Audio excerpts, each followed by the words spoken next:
Nossa reflexão da noite procura tocar naqueles pontos essenciais para a compreensão da Bíblia à luz do Espiritismo. Não é que tenhamos a intenção de criticar ou desmerecer qualquer abordagem feita à Bíblia, seja hoje ou nos tempos passados. Temos profundo respeito por todas as vertentes religiosas, por todas as vertentes teológicas e interpretativas da Bíblia. Mas é preciso dizer que o Espiritismo também dá a sua contribuição. Ele também se insere num debate e tem muito a oferecer àquele coração sincero que busca a verdade e que pretende alcançar uma compreensão mais profunda da Bíblia. A primeira questão que precisa ser dita, que é a primeira armadilha, é que na Bíblia não tem armadilha. A armadilha está em quem lê a Bíblia. É diferente, porque depende muito do olhar de quem se aproxima desses textos. Quando alguém traz no coração o espírito de polêmica, qualquer coisa é pretexto para discutir, para agredir. Quando alguém traz no coração o espírito de fanatismo e fundamentalismo, qualquer coisa é pretexto para criar seitas e sectarismos, que vai desde um partido político até um time de futebol. Tem pessoas que vão ao estádio para se divertir, outras vão para brigar e agredir. De modo que aquilo que o ser humano traz no coração, ele transborda em tudo que lida. E com a Bíblia não foi diferente. Pessoas extremamente violentas e sanguinolentas se apropriaram da Bíblia para matar. Ao longo dos séculos, pessoas com uma sede imensa de poder transformaram a Bíblia num pretexto para dominar e para submeter consciências. Fanáticos, soberbos e intelectuais presunçosos também utilizaram a Bíblia para disseminar no espírito das massas uma compreensão completamente equivocada do que seja a Bíblia e os seus missionários, os seus porta-vozes. Então é preciso dizer, todos os textos bíblicos são textos da literatura de um povo. Eles expressam a alma religiosa de um povo. E uma alma religiosa que se transbordou e se derramou ao longo de muitos séculos, depois de muitas lágrimas, à custa de muito sofrimento, de muito sacrifício. A Bíblia foi escrita com muita lágrima, com muita fé, com muita alegria e com um testemunho de comunidades e de gerações. Portanto, a armadilha está no uso que se faz do texto bíblico. Aliás, esse é um ponto que nos ajuda a refletir sobre qualquer coisa. Qualquer coisa. Conhece-se, e perceberemos isso nas questões 621 seguintes de O Livro dos Espíritos. Conhece-se o verdadeiro divulgador, profeta, expositor de qualquer doutrina, não pela folhagem, não pela espessura do tronco, não pela beleza da copa. A árvore se conhece pelo fruto. Toda vez que vemos alguém expondo uma ideia, um ponto de vista, uma proposta, é preciso olhar para a vida dessa pessoa, a fim de aquilatar das consequências do que ele fala e do que ele defende. que o fruto revela a árvore. Feita essa advertência, temos algumas armadilhas que nós chamaríamos de armadilhas interpretativas. Onde nós podemos tropeçar ao nos aproximarmos dos textos bíblicos? O primeiro ponto que nós consideramos fundamental é não compreender o que é a Bíblia. O que é a Bíblia?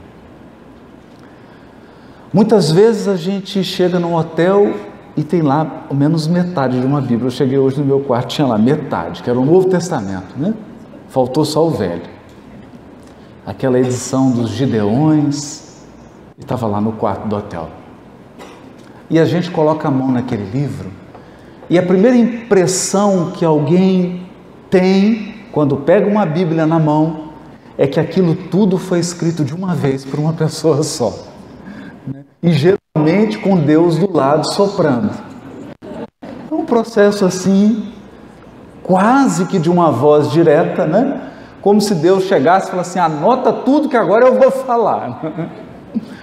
E não nos damos conta de que entre o primeiro livro da Bíblia, que é Gênesis, e o último livro da Bíblia, Apocalipse, nós temos quase 2000 anos de distância. 2000 anos de distância. Então eu peço para você que faça um exercício agora. Imagine Fortaleza 500 anos atrás. 500 anos atrás. Tá bom, eu acho que eu exagerei um pouco. Imagine Fortaleza 150 anos atrás. Um habitante de Fortaleza, o que ele fazia? Mandava WhatsApp para o colega de trabalho, é isso? Então, quando a gente começa a ter um olhar histórico, nós vamos percebendo que uma pessoa que morava em Fortaleza 100 anos atrás não falava a mesma língua que nós falamos hoje. Não vivia do mesmo modo que vivemos hoje. Agora, imagine alguém aqui há 2000 anos atrás.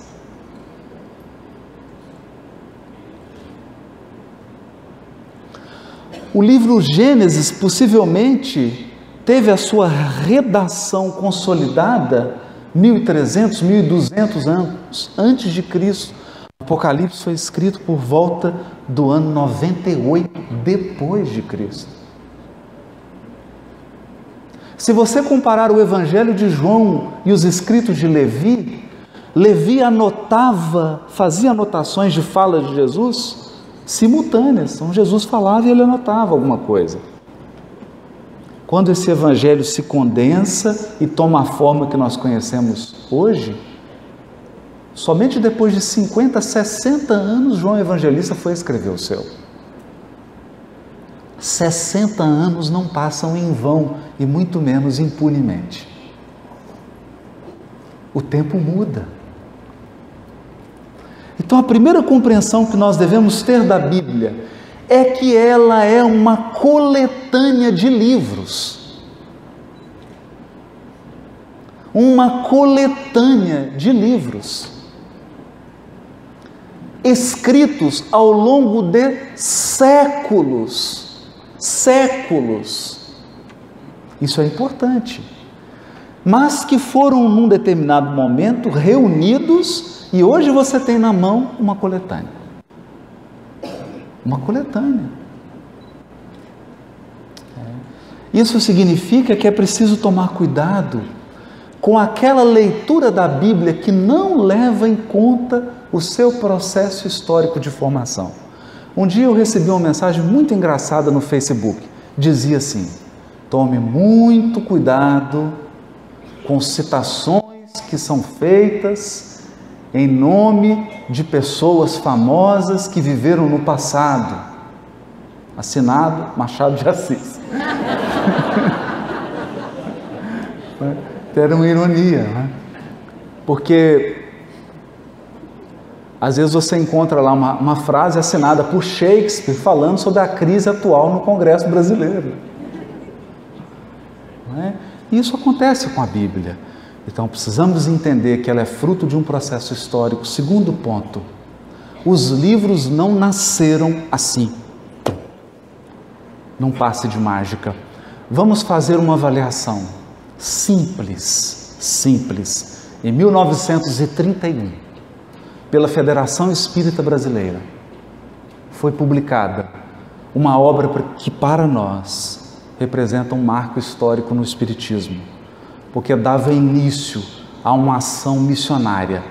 Era publicada a obra Parnaso de Além Túmulo. Mas imagine, o Parnaso de Além Túmulo que você tem hoje não é o Parnaso de Além Túmulo que foi publicado.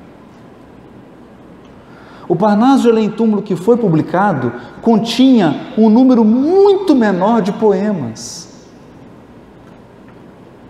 E ao longo das edições, o próprio Espírito Emmanuel foi agregando poesias e a obra Parnaso de Além Túmulo foi ganhando em volume e foi tomando forma até se estabilizar no livro que nós conhecemos hoje, última edição, Parnaso de Além Túmulo, porque não sofreu mais alterações.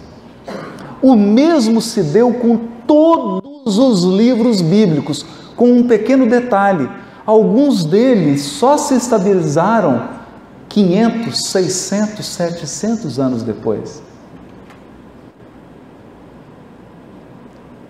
Então, se você pegasse os chamados ditos do Senhor, que Emmanuel se refere no romance Paulo e Estevão, como aqueles escritos de Levi que continham ensinos de Jesus, definitivamente ele não é o Evangelho de Mateus que você tem hoje.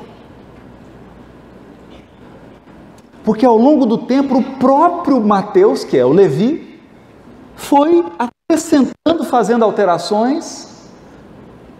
Saiu outros evangelhos, como o de Lucas, o de Marcos, e ele foi alterando e acrescentando até que tomou a forma que nós conhecemos hoje.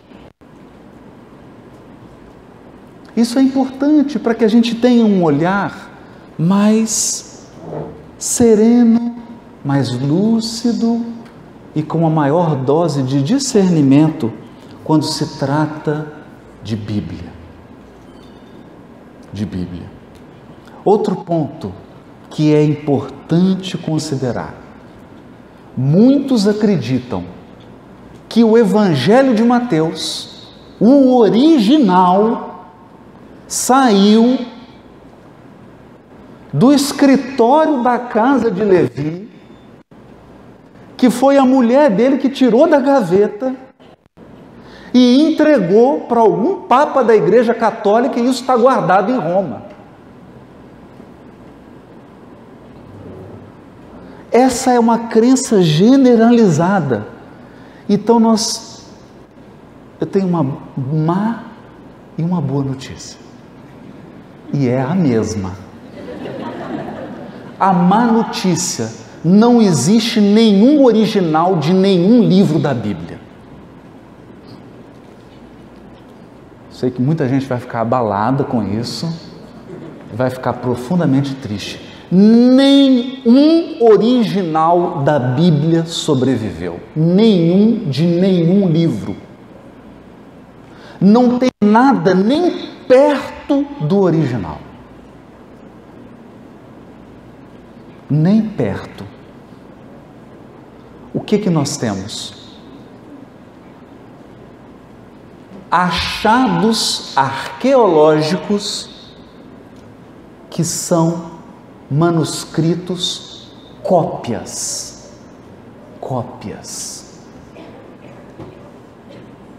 As cópias mais antigas, se você datar com teste científico de carbono 12, vai perceber que as cópias mais antigas estão distantes do original mais de 100 anos.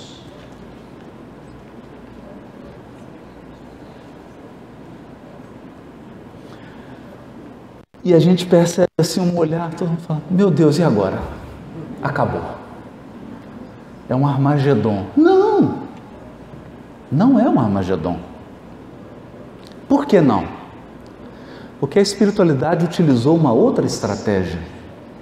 Quando uma carta de Paulo chegava numa igreja, eu preciso dizer, na época de Paulo não tinha iPhone, nem máquina de Xerox. Não dava para tirar uma fotografia e não dava para postar no Facebook. Então, se você quisesse uma carta de Paulo, o que você tinha que fazer? Copiar. Ou pagar alguém, o que era mais adequado. Por quê? Escrever na época de Jesus era uma habilidade profissional, porque dava tanto trabalho, mas isso não é diferente. Se alguém casa hoje, você escreve nos convites? Ou paga alguém para fazer uma caligrafia? Aquilo é uma obra de arte. Escrever antes dava tanto trabalho, e o papel era tão caro. E se você errasse, era como rasgar 5 notas de 100. Então você não ia correr esse risco. Você preferia pagar 2 notas de 100 para alguém que vivia o dia inteiro escrevendo e que não ia errar. Ou pelo menos não ia cometer um erro tão singelo. Então você copiava. Qual foi a vantagem disso? Todos os textos da Bíblia foram copiados centenas, milhares de vezes. E essas cópias se espalharam. Então a pessoa copiava aqui, ia para um lugar, chegava no lugar, todo mundo copiava, o outro ia. Aquelas cópias se espalharam. Portanto, no século XVIII, século XIX, mesmo início do século XX, nós tivemos descobertas arqueológicas e hoje nós temos, num total, só do Novo Testamento, mais de 5.200 manuscritos do Novo Testamento, mas de épocas variadas. Qual que é a vantagem disso? A vantagem é que o original nunca esteve na mão de alguém. Não tem essa história de original na mão de alguém que foi lá e adulterou a Bíblia. Isso não existe. A adulteração foi na interpretação, nunca no texto. Ao menos nesse nível. O que nós tivemos foram erros de cópia, ou adulteração na cópia. Mas aí, como você tem centenas de cópias, o que você faz? Compara uma cópia com a outra.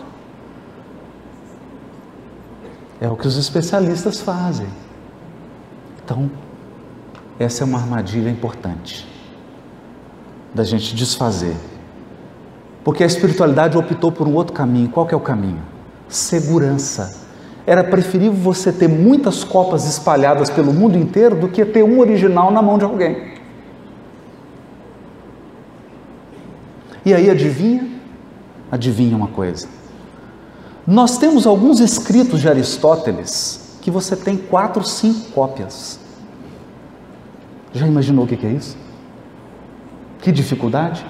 Tem alguns autores gregos que você tem 2 cópias. E que são pedaços. Pedaços. Por exemplo, os pré-socráticos, nós não temos a obra toda, nós temos fragmentos. Fragmentos. E adivinhe, o Novo Testamento é a obra mais bem documentada da humanidade. Não existe nenhum autor humano que tenha tantas cópias quanto o Novo Testamento. A estratégia funcionou? Querem ver uma coisa? Onde está o original psicografado de Paulo e Estevão? Foi agora, né? Não tem.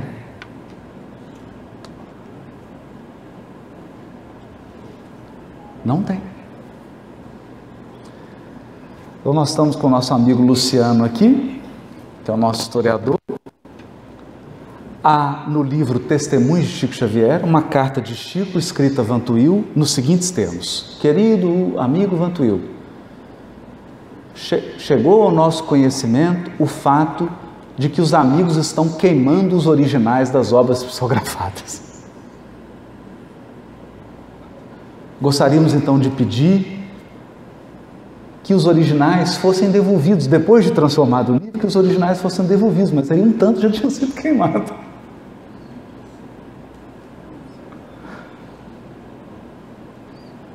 A psicografia original. Agora, isso aconteceu aqui, não tem nem 50 anos, 60 anos, que dirá com os evangelhos. Então esse é um ponto que precisa ser considerado. Foi uma estratégia da espiritualidade. Agora gostaríamos de considerar um outro ponto, e esse talvez seja o mais radical. E agora eu vou precisar que você se concentre. Concentre bastante. Mas pense agora como um espírito imortal. Não pense agora, pelo menos durante 30 segundos.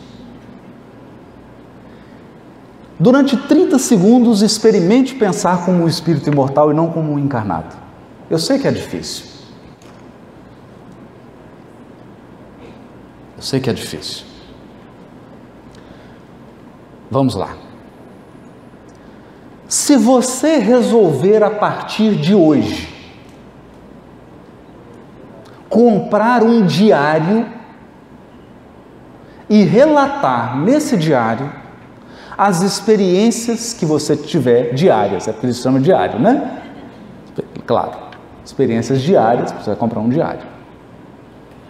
Depois de 2 anos que você estiver escrevendo o seu diário, todo dia, relatando as experiências, eu te pergunto,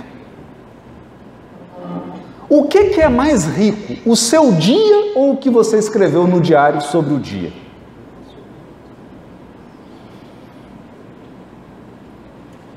É possível você escrever num diário todas as experiências que você viveu num dia? É óbvio que não. Então, para escrever um diário, você vai ter que selecionar. Selecionar. E olha que coisa curiosa. Santo Agostinho, quando nos aconselha ao autoconhecimento, ele nos remete a um fato da vida dele e que nos faz pensar na natureza humana. Por exemplo, no seu diário não vai ter aquelas ações e aqueles atos que você praticou com relação a alguém em que você ofendeu essa pessoa sem perceber. Porque se você ofendeu sem perceber, como você vai constar isso no seu diário?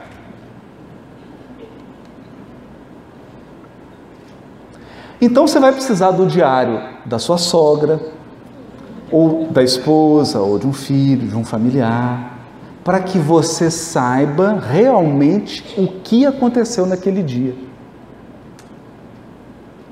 Porque quando a gente ofende alguém, a gente não lembra. A gente só lembra quando é ofendido. É um aspecto interessante da natureza humana. Isso é uma limitação da redação. Agora vamos para uma outra questão. Você realmente acredita que uma biografia contém tudo sobre a vida de alguém? Se você ficou em dúvida, conversa com o Luciano. É claro que não. É claro que não. A vida é muito maior do que uma biografia. É muito maior. Então agora eu vou fazer uma pergunta decisiva.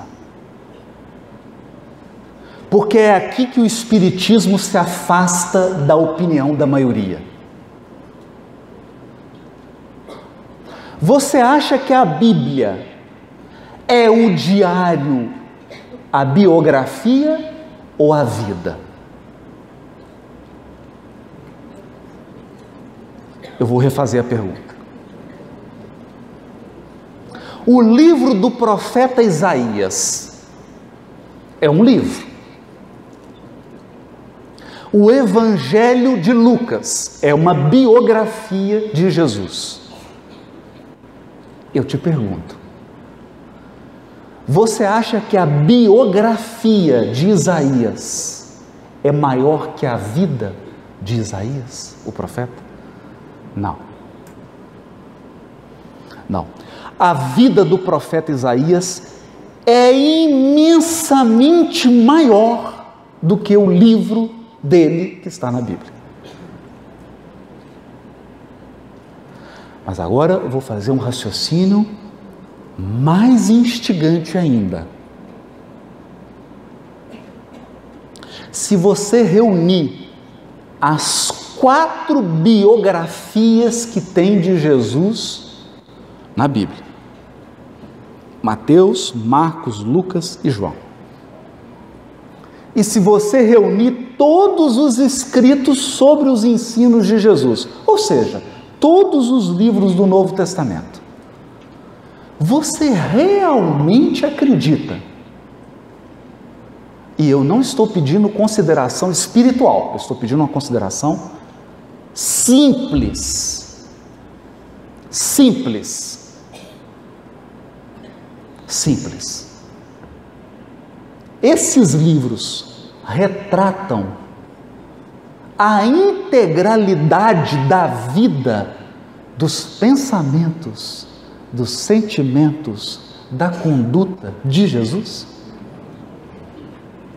É como se você quisesse me convencer que se eu somar 1 mais 1 mais 1 mais 1, todas as biografias de Napoleão Bonaparte, eu tenho então um relato completo de todos os minutos da encarnação de Napoleão Bonaparte. Será? Pensa nisso.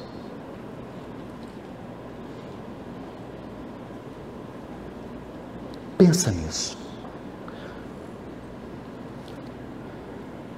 Qual a opinião de João Evangelista sobre esse assunto?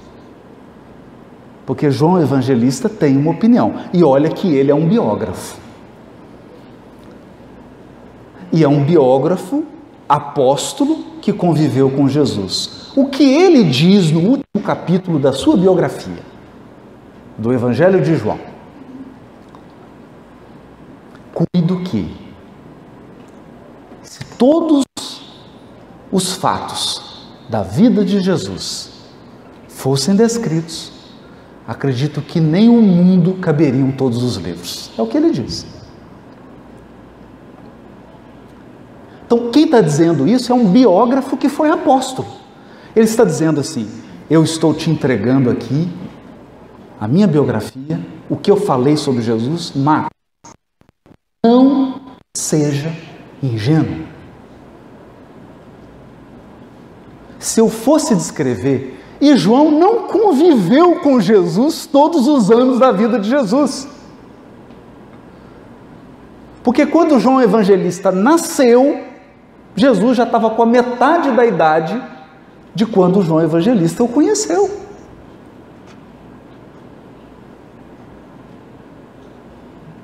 João Evangelista conviveu com Jesus pouco mais de 3 anos.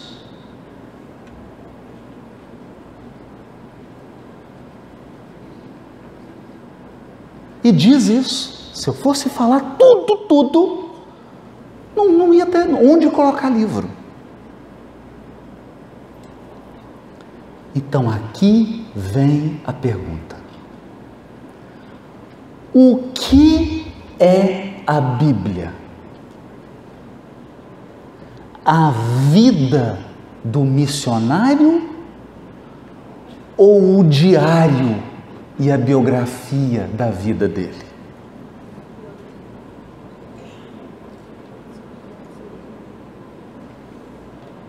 Essa é uma pergunta importante, Porque aqui, com o auxílio do Espiritismo, nós nos afastamos de séculos e séculos de pensamento sobre a Bíblia. Não tem como concordar. Porque para a maioria, a Bíblia é o diário.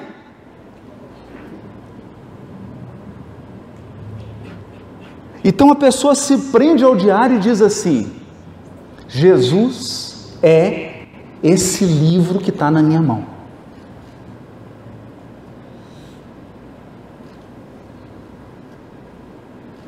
Percebe? Essa é uma questão muito importante, porque hoje, no movimento espírita, nós estamos correndo esse risco de fazer isso com Kardec.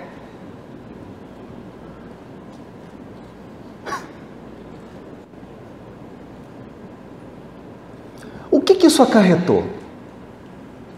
Ao longo do desenvolvimento histórico do cristianismo, criou-se uma doutrina teológica, isso tem nada a ver com Bíblia. Então é onde a gente pontua. A armadilha está nos intérpretes, não na Bíblia. Criou-se uma doutrina teológica que diz assim: sola Escritura. Só a Escritura. O que diz essa doutrina teológica? Porque nós, amigos e amigas que estamos aqui, eu tenho uma outra notícia para dar. Tem mais de 2000 anos que você está, no mínimo, que você está encarnando, e não importa onde, não importa se é na Índia, se é na Arábia, se é em Israel, se é no Egito, se é em Roma. Tem mais de 20 ou 30 encarnações. Você encarna e criancinha já começam a dizer para você: toda a verdade está no livro que está na sua mão. Sola Escritura.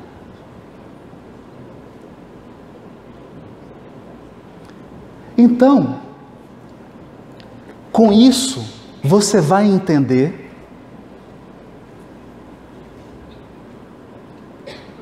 aquele homem muçulmano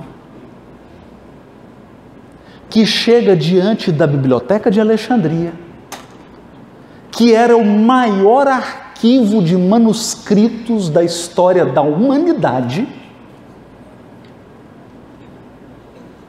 chega com o seu exército e diz assim: tem alguma coisa nessa biblioteca que não esteja no Alcorão? Que resposta que você ia dar para ele? Se você falasse assim: tem coisas aí que não tem no Alcorão, cortava a sua cabeça. Porque ele aprendeu que o Alcorão tem tudo. Tem tudo para sempre.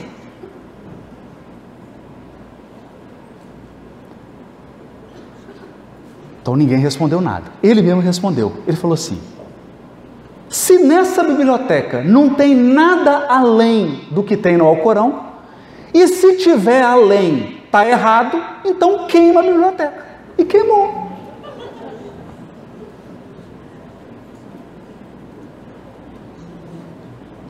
Queimou a biblioteca de Alexandria,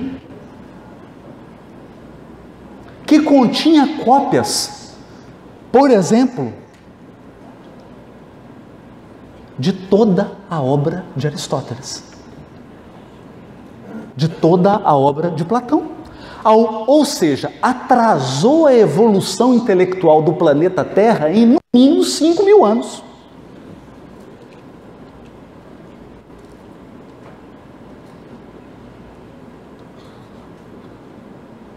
Então, é uma armadilha. Mas por que é uma armadilha? Porque eu vou ler a questão 622 de O Livro dos Espíritos. Porque todos nós sabemos de cor a 621. Quer ver? Eu vou falar metade, vocês falam a outra. Onde está escrita a lei de Deus? Todo mundo sabe a 621. Agora eu vou ler a próxima. Confiou Deus, essa é a 622. Confiou Deus a certos homens a missão de revelarem a sua lei.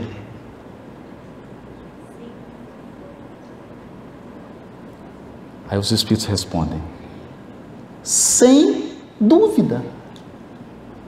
Sem dúvida. Em todos os tempos houve homens que tiveram essa missão. São espíritos superiores que encarnam com o fim de fazer progredir a humanidade. Então, escuta aqui. O que é mais importante, o missionário ou o que ele escreveu? É claro que é o missionário, porque a vida é maior do que o que você escreve. Então, a Bíblia não é o livro que está na sua mão, é a vida de centenas de missionários que vieram para preparar o caminho do Cristo. É vida. É vida. Então, quando você abrir um texto da Bíblia, lembre, você está abrindo a biografia, não a pessoa. Então, pensa no missionário. Questão 623. Os que hão pretendido instruir os homens na lei de Deus, não têm se enganado algumas vezes? Fazendo-os transviar por meio de falsos princípios? O que o Kardec está dizendo? Todo missionário que vem para ensinar a lei de Deus, todos acertam ou tem alguns que falham? Certamente, hão dado causa a que os homens se transviassem, aqueles que não eram inspirados por Deus e que por ambição tomaram sobre si um encargo que lhes não fora cometido. Todavia, como eram afinal homens de gênio, mesmo entre os erros que ensinaram, grandes verdades muitas vezes se encontram. Olha só. 624. Qual o caráter do verdadeiro profeta? Então, qual que é o caráter? Como é que eu faço para reconhecer um verdadeiro enviado de Deus à humanidade? O verdadeiro profeta é um homem de bem. Mas homem não é homem de gênero masculino, é ser humano de bem, que está lá definido no Evangelho segundo o Espiritismo. O que é o ser humano de bem? Inspirado por Deus. Podeis reconhecê-lo pelas suas palavras e pelos seus atos. Pelas suas palavras e pelos seus atos. Impossível é que Deus se sirva da boca do mentiroso para ensinar a verdade.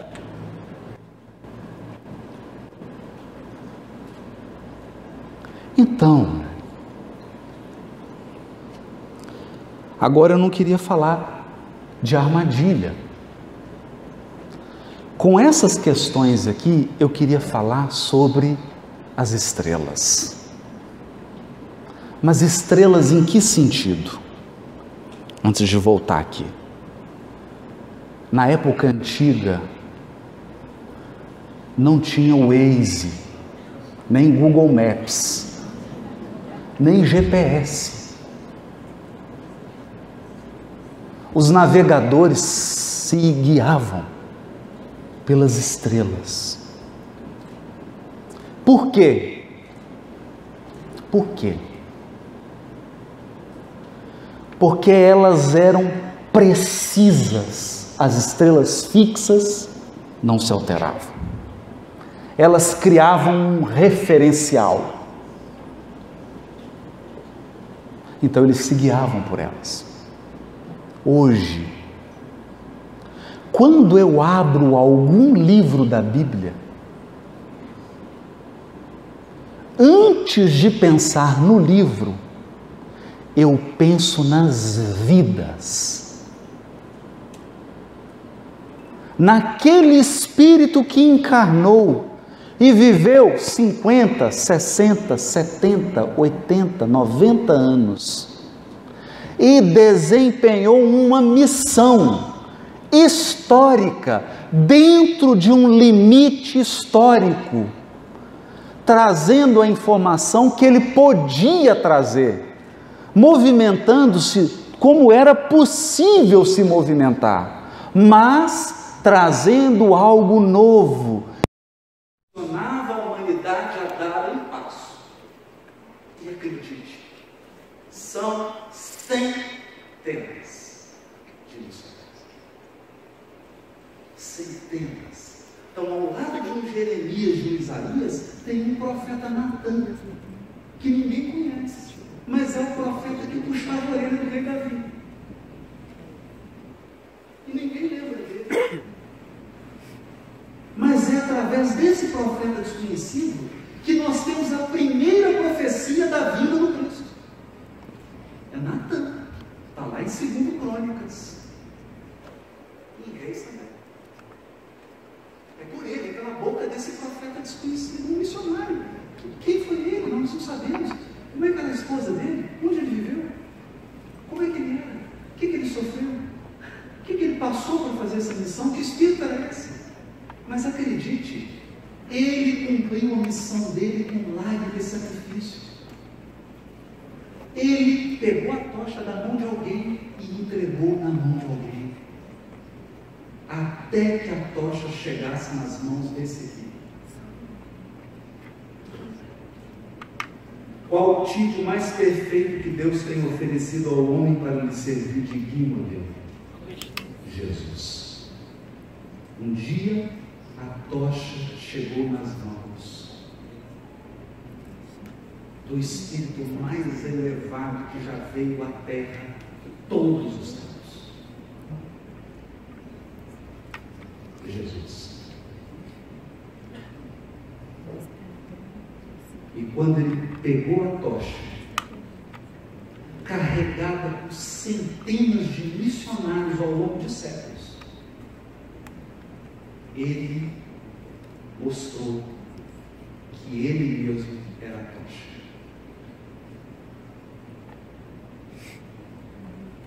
Então entenda uma questão aqui relevante, e com ela eu gostaria de encerrar essa reflexão, mas encerrar deixando em aberto, que assim que eu vou. Aquele gostinho de puxa vida. Já? Esse assunto é tão bom. O Evangelho é Jesus. O escrito que você tem na sua mão é só o diário, é só a biografia. Não confunda a biografia com a pessoa. A biografia é sempre menor que a pessoa. O Evangelho é o próprio Cristo. Ele é o Evangelho. Por isso ele é o tipo mais perfeito, o modelo. E digo mais, e aqui, a meu ver, está a maior contribuição do Espiritismo para o planeta Terra. O nosso Evangelho é Jesus. Até aí nenhuma diferença, mas com uma diferença profunda aqui agora. Jesus é Espírito. Ele age e atua entre nós até hoje. Ele não é um mito, é alguém que circula entre nós. E mais do que isso, e agora eu falo para usuários de Facebook e WhatsApp, Se você, com o seu WhatsApp agora, é capaz de mandar uma mensagem para alguém que está na Alemanha, o que você acha que Jesus é capaz de fazer com o pensamento dele? Pensa nisso.